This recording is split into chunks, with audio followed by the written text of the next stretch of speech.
Sa panahon nito, ang mga sakuna at matinding krisis ay tila ba isang babala, hindi lang mula sa kalikasan, kundi mula sa Diyos. Ano ang ibig sabihin ng sunod-sunod na mga kalamidad tulad ng wildfires sa Southern California? At paano ito konektado na tila hindi natatakot na panglalait sa Diyos sa harap mismo ng milyong-milyong mga tao? Manatili sa bidyong ito habang ating tinitingnan ang mga makapangyarihang simbolismo sa likod ng mga pangyayaring ito. Baka ito ang panawagan para magising tayo.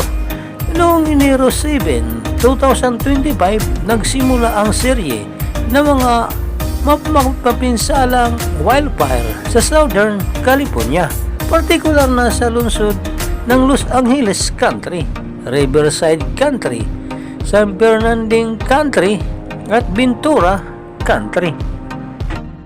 Ang mga sunog na ito ay pinalala ng matinding tagtuyot. Mababang halumigmig at malakas na hangin na umabot hanggang 100 milya kada oras. Ayon sa mga ulat, mahigit 40,000 ektarya ng lupa ang nasunog at nagresulta ng pagkasira na mahigit 12,400 at maraming instruktura.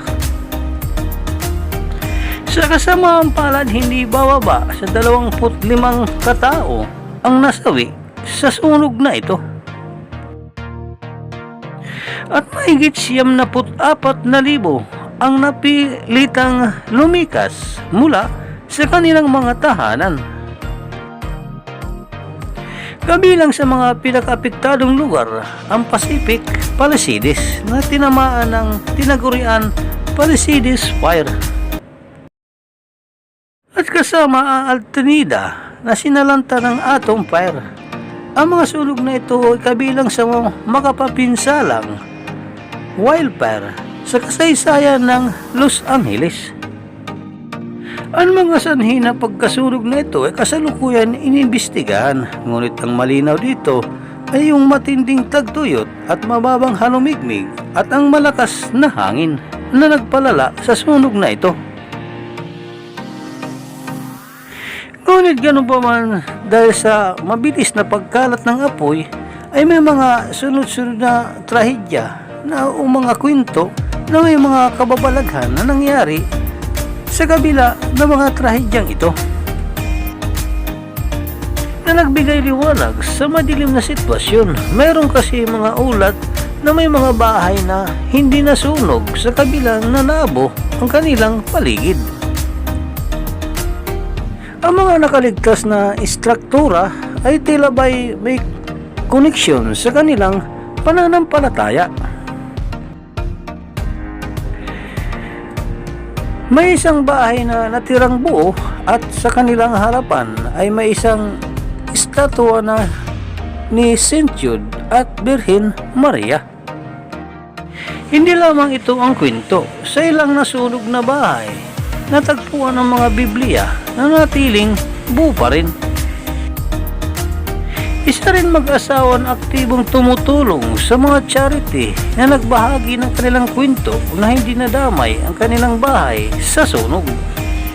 Ito ba ay mga patandaan na malalim na mensahe sa gitna ng pagkawasak at tila ba'y mga mayroong pagpapala na hindi natin may paliwanag? Ngunit sa kabila ng mga kwento ng pag-asa, isa na namang kontrobersyal ang pangyayaring naganap ilang araw bago naganap ang malaking sunog. Isa itong paalala sa ating ng mga aksyon ay maaaring magdala ng malaking epekto higit pa sa ating inaasahan. Noong kasing Enero 5, 2025, ginanap ang ika-22 taon na Golden Globe Awards sa Beverly Hilton Hotel sa Los Angeles. Ang komedyanteng si Nikki Glaser ang nagsilbing host sa naturang seremonya. Sa Sa kalagitnaan ng programa ay napansin ni Glaser na ang mga nanalo ay nagpasalamat sa kanila, cast at crew. Sa kanilang mag-ina ay pero ang Diyos ay lumikha ng universo, wala o zero. Sa kanyang payag ito ay sinundan pa ng tawanan mula sa mga manonood. Dagdag pa niya ay walang surprise sa lungsod na walang Diyos. Ang pahayag na ito ay nagdulot ng iba't ibang reaksyon mula sa manonood, partikular na mula sa mga Kristiyano. Lalong-lalo na sa mga mananampalataya. Para sa iba ito ay tila simpleng biro lamang, ngunit para sa mga mananampalataya ito ay panlinaw na panglalait at walang respeto sa Diyos. Ang pahayag na ito ay nagdulot ng diskusyon tungkol sa apil ng pananampalataya sa industriya ng entertainment at kung paano tinanggap o tinuligsa ang mga ganitong pangyayari. Ano nga ba ang sinasabi ng Biblia patungkol dito? Sa susunod ng bahagi ng bidyong ito ay ating aalamin kung paano nga ba tumugon ang Diyos sa ganitong mga pangyayari. Sa kasalukuyan ay ano ang maaari nating gawin bilang isang mananampalataya. Sa Biblia ay may mga kwento ng mga bayan na naligaw ng landas, mga taong tumalikod sa Diyos at nanatiling mamuhay ayon sa kanilang kasamaan. Isa na dito yung Sodom at Gomorrah, dalawang bayan na nabanggit sa aklat ng Genesis, na winasak ng Diyos dahil sa kanilang kasamaan. Ayon sa Genesis 19 verses 24 hanggang 25, pinaulan ng Diyos ng asupre at apoy mula sa langit. Pangpuksain ang bayan na ito na Sodom at Gomorrah. Ito ay dahil sa matinding kasalanan ng mga tao roon.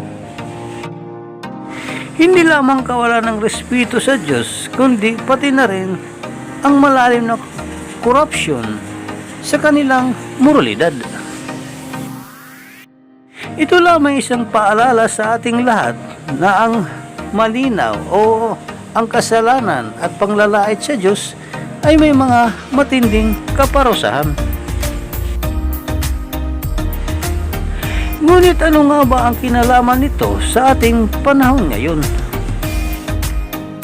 Tulad sa nangyari sa Sodom at Gomorrah, hindi ba nagpapakita sa atin ng paglaganap ng moralidad at kawalang takot sa Diyos?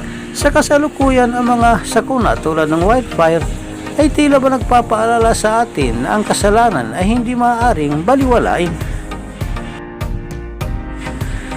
At sa ganito mga pangyayari tulad sa Golden Globes Award ay tila ba pinapaalala sa atin na sinasabi ng Biblia na ang Diyos ay hindi maaaring kutyain. Kumbaga, kung ano ang ating itinanim, yun din ang ating aanihin. Ang mga ganitong pangyayari ay isa itong paalala sa atin na mayroon makapangyarihan na humahawak sa buong mundo. Isang pahiwatig ng Diyos para magising na tayo at muling bumalik sa Kanya at iwanan na ang kasalanan. Sa kasalukuyan sa panahon natin ngayon, ang kultura ng mundo ay tila ba nagiging matapang na sa mga panglalait sa Diyos.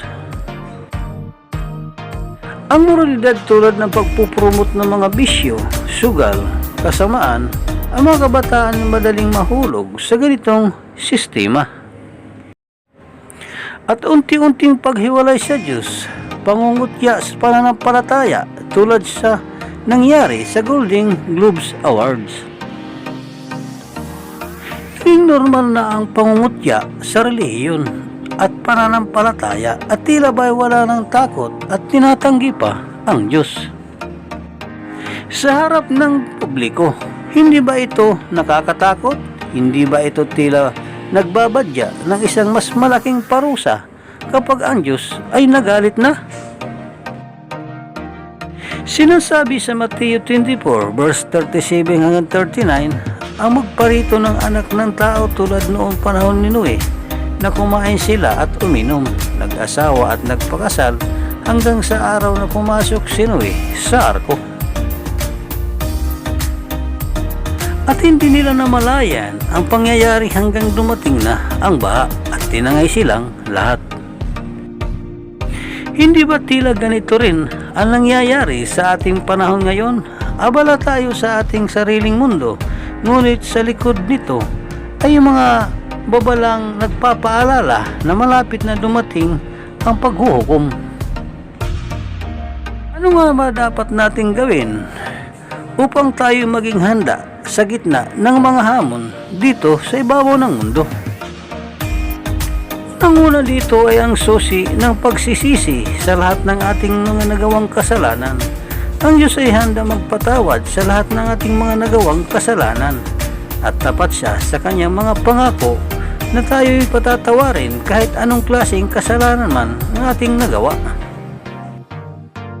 Sabi sa Biblia sa unang 1 verse 1 to 9, kung ipapahayag natin ang ating mga kasalanan, siya ay tapat at makatarungan upang tayo'y patawarin at linisin mula sa lahat ng kalikuan, sa lahat ng kamalian.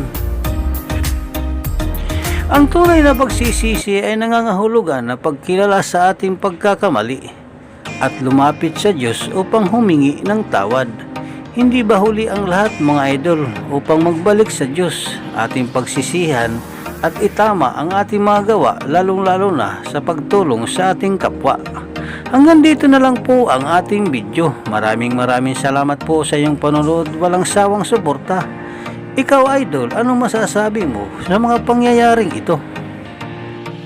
Nalalapit na nga ba ang paghuhukom sa isang katauhan? Para sa inyong opinion, i-comment mo niyan sa ating comment section sa ibaba. At kung nagustuhan mo naman ang video ito, paiwan naman ako ng like at pasubscribe na rin sa ating munting channel. Maraming salamat po sa inyong panonood. Sama kayo na rin lang, mag-ingat, God bless. Bye bye!